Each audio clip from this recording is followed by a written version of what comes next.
नमस्कार, मैं हूं आपके साथ शिप्रा झा और आप देख रहे हैं चुनाव से जुड़ा सबसे पहला चुनावी बुलेटिन। चुनाव की चाल तो समझिए।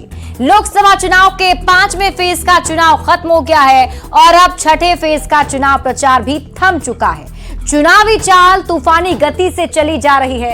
एक और बीजेपी तो दूसरी ओर कांग्रेस भी चाल चल रही है, तो साथ ही क्षेत्रीय दल भी चाल से कमाल करने की जुगत में लगे हुए हैं। हमारी नजर चुनाव की हर एक चाल पर है, तो चुनाव से जुड़ी हर एक खबर को दिखाएंगे। खबर के अंदर की एक एक चाल को आपको समझाएंगे।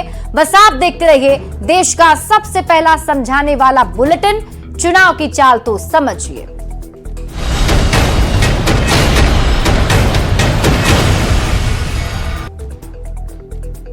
और सबसे पहले लोकसभा चुनाव के छठे चरण की बात करते हैं।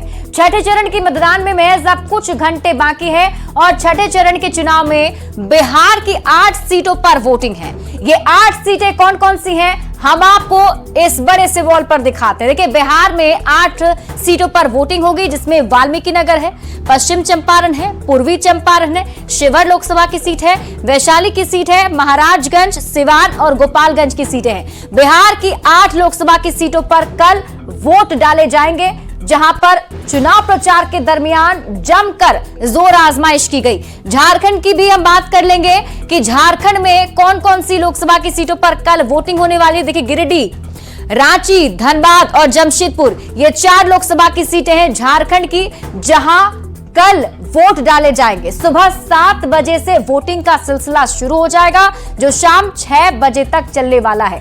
किन किन के बीच मुकाबला होने जा रहा है, तो ये अगर हम आपको दिखाएं, और ये कई सारे सियासी दिग्गज नेताओं की जो प्रतिष्ठा है वो दांव पर है। सबसे पहले बिहार से शुरुआत करते हैं। सिवान से विजय लक्ष्मी देवी जेडीयू की प्रत्याशी हैं, तो आरजेडी के प्रत्याशी हैं अवध बिहारी चौधरी, और उनके सामने निर्दलीय यहां पर त्रिकोणीय मुकाबला बना रखा है हिना शहाब ने। सिवान लोकसभा की सीट की बात हम आपको बता रहे हैं। इसके साथ ही बात कर लेंगे हम अगली लोकसभा की सीट पर, तो वहां किन के बीच हो रहा है मुकाबला, ये आप जान लीजिए।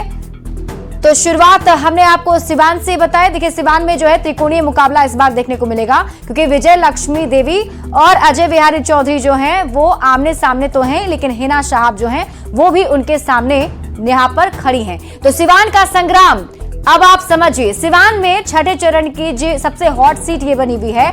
जेडीयू ने अपने सिटिंग सांसद कविता सिंह का टिकट काटकर विजय लक्ष्मी देवी को इस बार मैदान में उतारा है, जबकि आरजेडी की तरफ से पूर्व विधानसभा अध्यक्ष अवध बिहारी चौधरी ताल ठोक रहे हैं। शहाबुद्दीन की पत्नी हिना शहाब निर्दलीय चुनाव लड़ रही हैं। हिना शहाब के चुनावी मैदान में आ जाने से सिवान में त्रिकोणीय मुकाबला बन गया है और ये मुकाबला काफी दिलचस्प होने वाला है। और आपने देखा भी कि किस तरीके से सिवान में चुनाव प्रचार इस बार किया गया।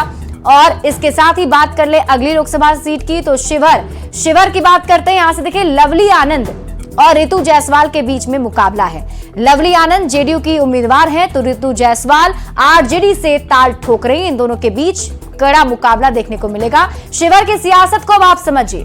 लगातार 3 बार की सांसद रमा देवी की सीट को इस बार बीजेपी ने जेडीयू यानी कि जदयू को दिया है। जेडीयू ने बाहुबली आनंद मोहन की पत्नी लवली आनंद को मैदान में उतारा है।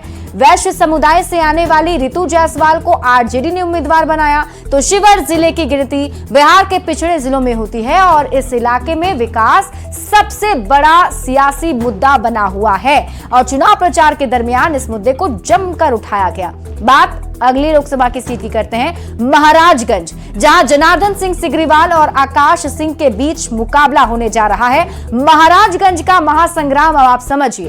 बीजेपी के मौजूदा सांसद जनार्दन सिंह सिग्रीवाल यहां से मैदान में है, तो कांग्रेस उम्मीदवार आकाश प्रसाद सिंह से यहां पर मुकाबला है। कांग्रेस के प्रदेश अध्यक्ष अखिलेश प्रसाद सिंह के बेटे हैं आकाश सिंह, और यहां पर सिग्रीवाल जीत का हैट्रिक लगाने की कोशिश में है, क्योंकि तीसरी बार चुनावी मैदान में है और इस सीट पर राजपूत उम्मीदवार की जीत सुनिश्चित मानी जाती है। बात कर लेते हैं अगली लोकसभा की सीट की, गोपालगंज। तो गोपालगंज में आलोक सुमन और प्रेमनाथ चंचल के बीच में मुकाबला होने जा रहा है। गोपालगंज की जंग को अब आप समझिए। जेडीयू ने अपने मौजूदा सांसद डॉक्टर आलोक कुमार सुमन को एक बार फिर से टिकट दिया है, तो मुकेश सहनी की वीआईपी ने प्रेमनाथ चंचल को यहां से उम्मीदवार बनाया है। पिछले 3 चुनाव से लगातार एनडीए के उम्मीदवार इस सीट से जीतते रहे हैं, तो वीआईपी के प्रेमनाथ चंचल इलाके में नए प्रत्याशी हैं। लोगों में कोई छवि नहीं है। बात अगली लोकसभा की सीट की तो वैशाली में वीणा देवी वर्सेस मुन्ना शुक्ला होने जा रहा है। वैशाली की लड़ाई को आप समझिए तो एलजेपीआर से वीणा देवी एनडीए के संयुक्त उम्मीदवार हैं। आरजेडी ने यहां से पूर्व विधायक मुन्ना शुक्ला को मैदान में उतारा है। 2019 में एलजेपी के टिकट पर वीणा देवी ने जीत हासिल की थी। आरजेडी के दिवंगत नेता रघुवंश प्रसाद सिंह को 2 लाख के अधिक वोटों से उन्होंने हराया था। राजपूत, भूमियार, मल्लाह, कुर्मी, कुशवाहा वोटर यहां पर निर्णायक होते हैं। जल्दी से बात कर लेते हैं अगली लोकसभा की सीट की। वाल्मीकि नगर, सुनील कुमार वर्सेस दीपक यादव यहां पर लड़ाई होने वाली है। वाल्मीकि नगर की जंग को अब आप समझिए तो जेडीयू ने मौजूदा सांसद सुनील कुमार कुशवाहा पर एक बार फिर से भरोसा जताया है, तो आरजेडी के दीपक यादव इस बार चुनावी मैदान में हैं। ब्राह्मण बहुल लोकसभा क्षेत्र को एनडीए का गढ़ माना जाता है, तो बीजेपी और जेडीयू गठबंधन की सबसे सेफ सीट भी मानी जाती है। 2020 में हुए उपचुनाव में सुनील कुमार कुशवाहा यहां से जीते थे। बात अगली सीट की, पश्चिम चंपारण, संजय जायसवाल और मदन मोहन तिवारी आमने सामने हैं। पश्चिम चंपारण की लड़ाई को आप समझिए तो बीजेपी के मौजूदा सांसद संजय जायसवाल एक बार फिर से मैदान में हैं। लगातार चौथी जीत के इरादे से मैदान में डटे हुए हैं, तो कांग्रेस के मदन मोहन तिवारी भी यहाँ पर इंडिया अलायंस के संयुक्त उम्मीदवार हैं। ब्राह्मण बहुल सीट पर जीत को लेकर दोनों जोर आजमाइश कर रहे हैं। पूर्वी चंपारण की बात करते हैं। राधा मोहन सिंह, डॉक्टर राजेश कुशवाहा के बीच यहां कड़ा मुकाबला देखने को मिलेगा। पूर्वी चंपारण की जंग को आप समझिए। पूर्व केंद्रीय कृषि मंत्री राधा मोहन सिंह मौजूदा सांसद भी हैं और बीजेपी ने एक बार फिर से उन पर भरोसा जताया है। राधा मोहन सिंह यहां से 6 बार सांसद रह चुके हैं और राधा मोहन सिंह का मुकाबला वीआईपी के राजेश कुमार से है। कुशवाहा जाति के राजेश की पकड़ अपनी जाति में अच्छी है। जीत को लेकर दोनों पक्ष अपने अपने दावे कर रहे हैं। यह तो बात थी बिहार की, जिन पर 8 लोकसभा की सीटों पर कल वोट डाले जाएंगे। लेकिन इसी के साथ आपको बता दें कि झारखंड में भी 4 लोकसभा की सीटें हैं जहां कल वोटिंग होने वाली है, और झारखंड में भी जो इंपॉर्टेंट सीट है उसके बारे में हम आपको पूरी जानकारी देते हैं। सबसे पहले शुरुआत करते हैं रांची से। रांची की बात करें तो यहां पर संजय सेठ और यशस्विनी सहाय के बीच मुकाबला है, बीजेपी वर्सेस कांग्रेस। बात झारखंड की गिरिडीह की करें तो यहां पर चंद्र प्रकाश चौधरी और मथुरा प्रसाद महतो के बीच कड़ी टक्कर देखने को मिलेगी। बात अगली लोकसभा की सीट की धनबाद की तो यहां पर ढुल्लू महतो और अनुपमा सिंह आमने सामने हैं। इन दोनों के बीच कड़ा मुकाबला देखने को मिलेगा और कल इन सभी प्रत्याशियों के किस्मत को ईवीएम में जनता कैद कर देगी। सुबह 7 बजे से वोटिंग शुरू होंगे और शाम 6 बजे तक वोट डाले जाएंगे। बढ़ते हैं आगे और अब बात अगली खबर की।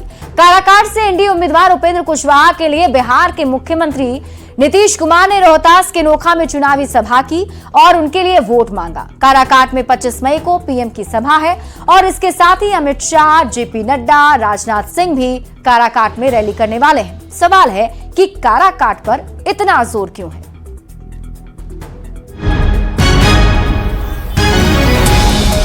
भांड भांड बोलता रहता है। ये लोग कभी किसी को नौकरी दिया था? बिहार के मुख्यमंत्री नीतीश कुमार शुक्रवार को रोहतास के नोखा में जमकर गरजे। नीतीश कुमार ने काराकाट लोकसभा सीट से एनडीए के उम्मीदवार उपेंद्र कुशवाहा के लिए वोट मांगा और आरजेडी पर जमकर वार किया। नीतीश ने कहा, कुछ काम करता नहीं है सब, बस अंड बंड बोलता रहता है। अंड बंड बोलता रहता है। अब आजकल अखबार में खूब छपता, बिना मतलब की बात कोई काम किया है जी, और कहेगा कि भाई यही हम लोग कुछ किए हैं। क्या किया? हम लोगों ने सब काम किए जी। काराकाट में नीतीश कुमार की सभा के एक दिन बाद ही टेहरी ऑन सोन में पीएम मोदी की सभा है।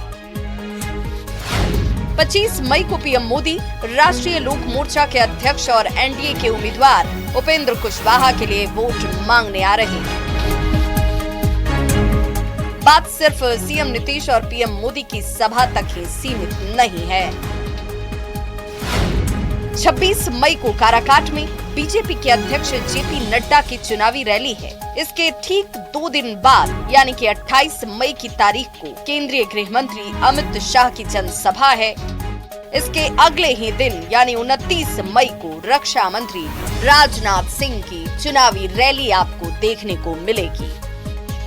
यानी एक के बाद एक लगातार एनडीए के बड़े नेताओं की सभा काराकाट में होने जा रही है। सवाल है कि काराकाट पर इतना जोर क्यों है?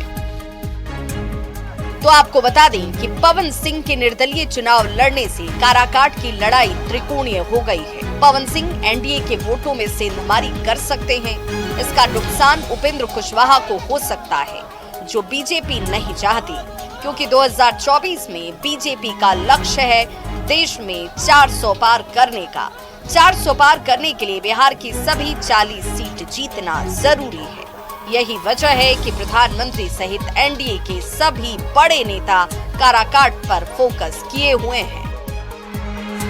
न्यूज़ 18 के लिए रोहतास नोखा से अजीत कुमार के साथ ब्यूरो रिपोर्ट। और अब आप काराकाट की चुनावी चाल को समझिए। काराकाट से उपेंद्र कुशवाहा एनडीए के उम्मीदवार हैं।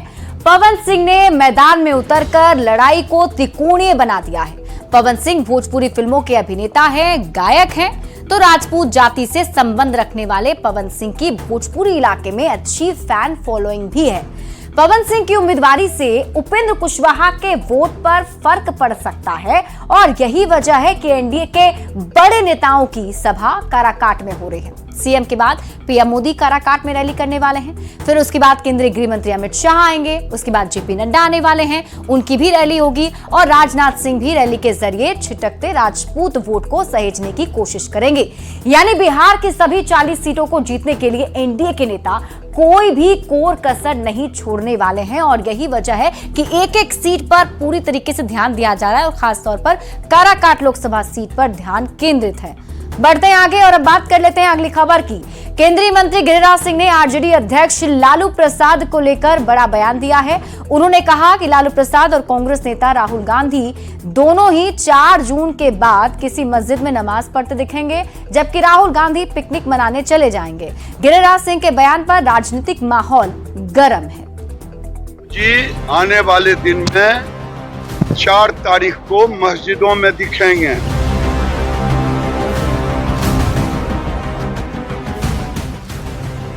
चार जून को लोकसभा चुनाव के नतीजे आएंगे। उसके पहले तीखे वार और दावों का दौर तेज है। बीजेपी के फायर ब्रांड नेता गिरिराज सिंह ने आरजेडी अध्यक्ष लालू प्रसाद और कांग्रेस नेता राहुल गांधी पर बड़ा हमला बोला है। गिरिराज सिंह ने कहा कि 4 जून के बाद लालू प्रसाद मस्जिद में दिखेंगे और राहुल गांधी पिकनिक मनाने कहीं और चले जाएंगे। गिरिराज सिंह के नमाज वाले बयान पर सियासत तेज हो गई है। आरजेडी और कांग्रेस ने गिरिराज सिंह पर हमला बोला है। देखिए 4 जून को जब चुनाव परिणाम आएंगे तो 100 बयान वीरों की हवा निकल जाएगी। 4 तारीख को नरेंद्र मोदी जी झोड़ा लेके भागने वाले हैं और गिरिराज कमंडल लेके। तो जेडीयू ने गिरिराज सिंह के बयान का समर्थन करते हुए लालू प्रसाद पर तुष्टीकरण की सियासत का आरोप लगाया है। लालू प्रसाद यादव जी उनकी पूरी पार्टी को मालूम है कि ये लोग चुनाव हारने वाले हैं, इसलिए तरह तरह की भ्रामक बातें कर रहे हैं, मुस्लिम आरक्षण की बात कर रहे हैं। 5 फेज का चुनाव हो जाने के बाद नेताओं ने एक दूसरे पर हमला और तेज कर दिया है। जुबान तीखी हो गई। फिलहाल गिरिराज सिंह के नमाज वाले बयान पर बिहार की सियासत लाल है।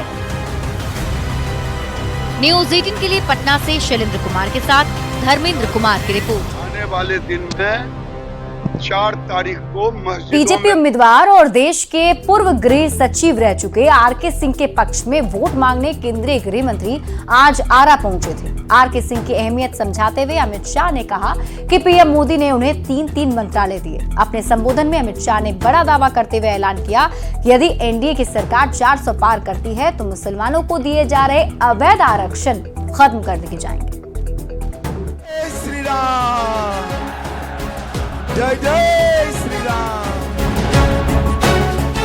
राजकुमार सिंह, जो आरके सिंह के नाम से जाने जाते हैं, देश के पूर्व गृह सचिव रह चुके आरके सिंह और मौजूदा केंद्रीय मंत्री आरा सीट से बीजेपी के उम्मीदवार हैं। 3 विभागों की जिम्मेदारी संभाल चुके आरके सिंह के लिए देश के गृह मंत्री अमित शाह लोगों से वोट मांगने आरा पहुंचे। शहर के रमना मैदान में बड़ी चुनावी रैली को संबोधित करते हुए अमित शाह ने सबसे पहले आरजेडी प्रमुख लालू प्रसाद पर जमकर निशाना साधा। यहाँ पर लालू जी एक जमाने में कहते थे तेल पिलावन, लठिया घुमावन और बाहुबलियों का राज था। जोर से बोलो, जंगल राज चाहिए क्या? फिरौती की इंडस्ट्री चाहिए क्या? हत्याएं, गैंग वॉर चाहिए क्या? आरा के सियासी रण से अमित शाह ने आरक्षण को लेकर बड़ा बयान दिया। कहा, यदि एनडीए 400 पार होती है तो मुस्लिम आरक्षण रद्द कराकर पिछड़ी और अति पिछड़ी जातियों को दिया जाएगा। 400 पार करा दो, ये मुस्लिम आरक्षण रद्द कर हम पिछड़ा अति पिछड़ा को देने का काम भारतीय जनता पार्टी करेगी। केंद्रीय गृह मंत्री ने एनडीए सरकार की जीत के दावे करते हुए कहा कि अब तक के हुए 5 फेज में ही जीत एनडीए के हाथ लग चुकी है। अरे जोर से बोलो, जानना है क्या? तो सुन लो, 5 चरण में मोदी जी 310 सीट प्राप्त कर चुके हैं सरकार बना। 2024 के लोकसभा चुनाव में पीएम मोदी के साथ ही गृह मंत्री अमित शाह के बिहार दौरे में निशाने पर लालू परिवार ही रहता है। अब मुसलमानों के आरक्षण के सवाल पर जिस तरह से अमित शाह का बड़ा बयान सामने आया है, उससे चुनावी दंगल के बीच आरक्षण और हिंदू मुस्लिम को लेकर सियासत बेहद गर्मा गई है। न्यूज़ 18 के लिए आरा से चंदन कुमार की रिपोर्ट।